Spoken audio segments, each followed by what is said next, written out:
E aí, filhos do Pai, como é que vocês estão? Estão bem? É isso aí. O Pai continua com saudade. Mandem notícias. Vamos à reflexão de hoje. Chegamos à segunda carta do apóstolo Pedro. Vamos tentar fazer, como são 3 capítulos, vamos tentar fazer uma análise dos 3 capítulos nesse vídeo.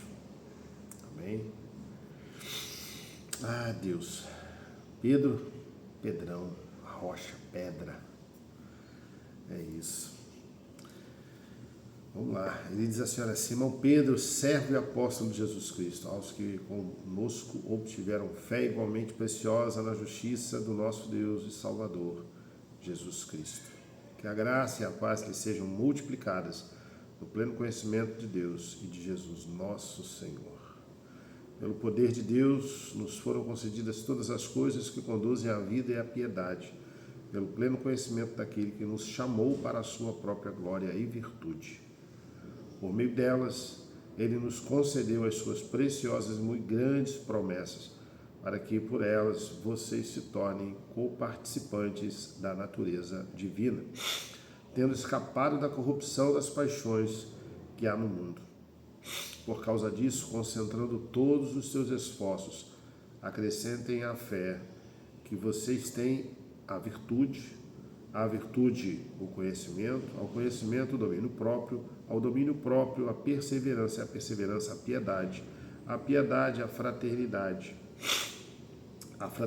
o amor, porque essas qualidades, estando presentes e aumentando cada vez mais, farão com que vocês não sejam nem inativos, nem infrutíferos no pleno conhecimento do nosso Senhor Jesus Cristo. O apóstolo Pedro começa a sua carta desse jeito, nos levando a uma reflexão, uma autoavaliação de como anda a nossa vida de santidade. E essas são as características que ele começa, né? Se nós temos fé, que nessa fé seja acrescentado virtude, e uma vez tendo virtude, que seja acrescentado conhecimento, e uma vez tendo conhecimento, acrescente ao conhecimento o domínio próprio, do domínio próprio a perseverança, a piedade. Olha quanta coisa nós precisamos carregar para nos validarmos, né, dessa santidade. E essas são características que elas são notórias, você não consegue esconder isso dentro de si para que ninguém saiba, senão não faz sentido. Filhos do Pai, aqui nós temos já começamos a carta com um grande ensinamento. O apóstolo Pedro, ele escreve à igreja para que a igreja estivesse atenta às coisas que estavam acontecendo. Existiam muitos ensinamentos que deturpavam a verdadeira essência do Evangelho. Era um falso Evangelho sendo pregado naquela região.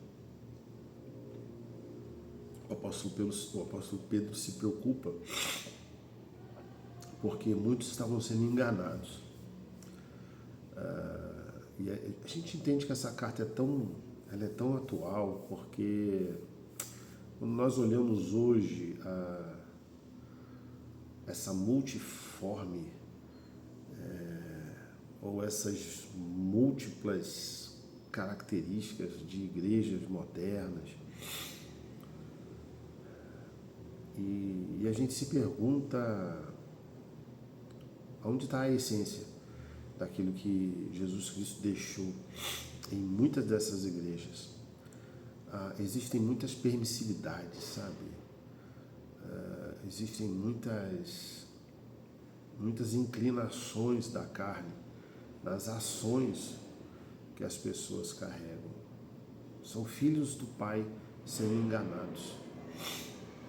E isso torna frágil o avanço do Evangelho às novas pessoas, né? aos que estão ainda perdidos e precisam ser resgatados. Muitos são falsamente resgatados no caminho na doutrina de uma igreja que se diz cristã, que se diz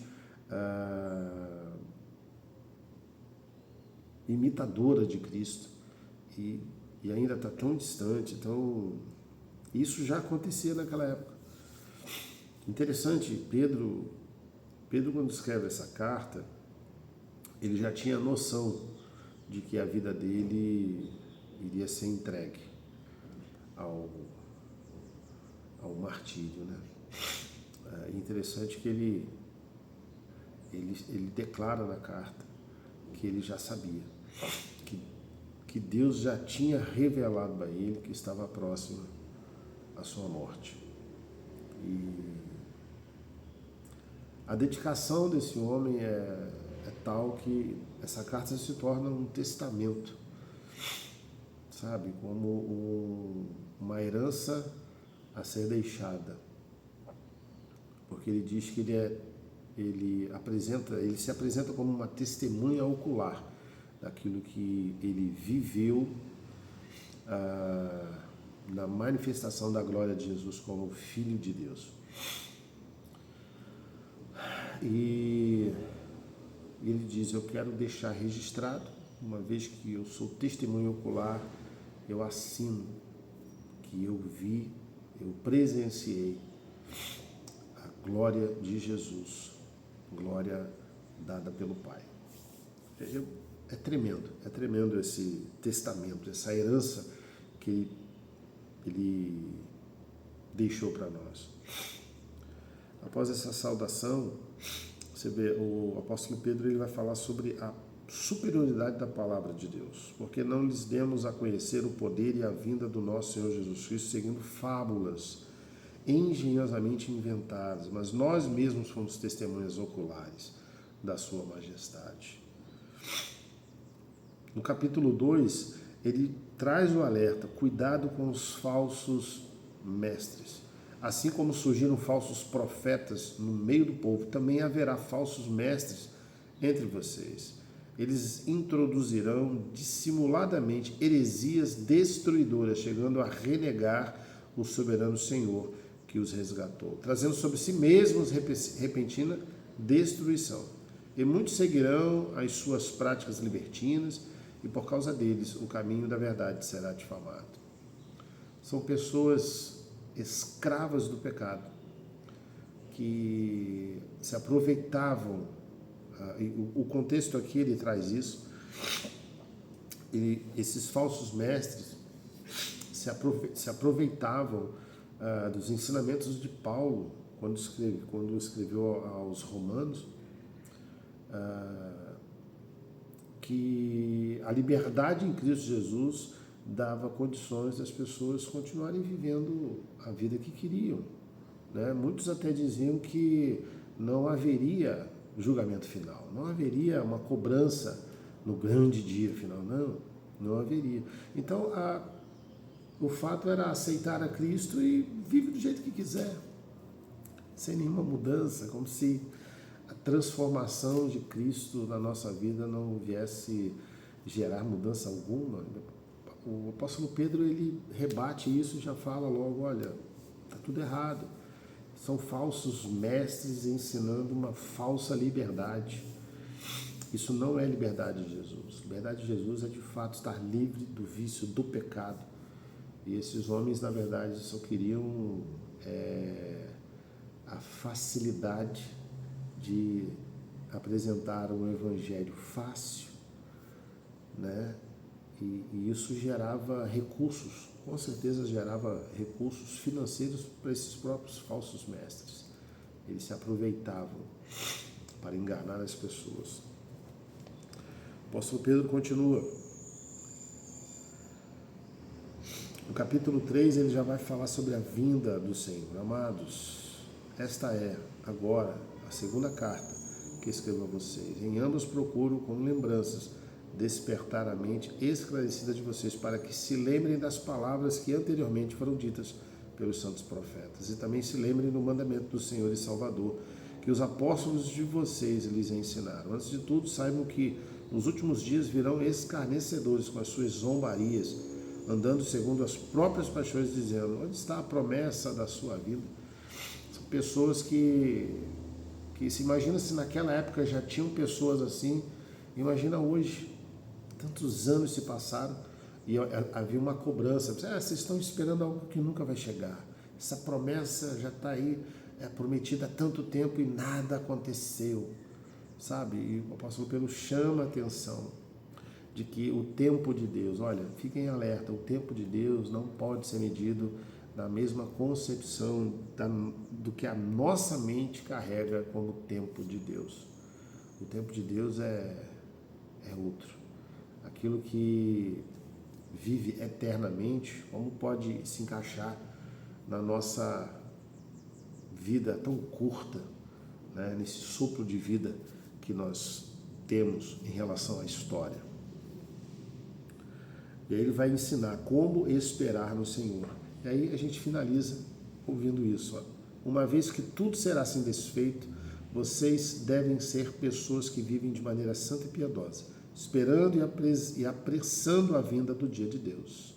Por causa desse dia, os céus incendiados serão desfeitos e os elementos se derreterão pelo calor. Nós, porém, segundo a promessa de Deus, esperamos novos céus e nova terra, nos quais habita a justiça. Por essa razão, amados, esperando essas coisas, esforcem-se para que Deus os encontre sem mácula, sem culpa e em paz.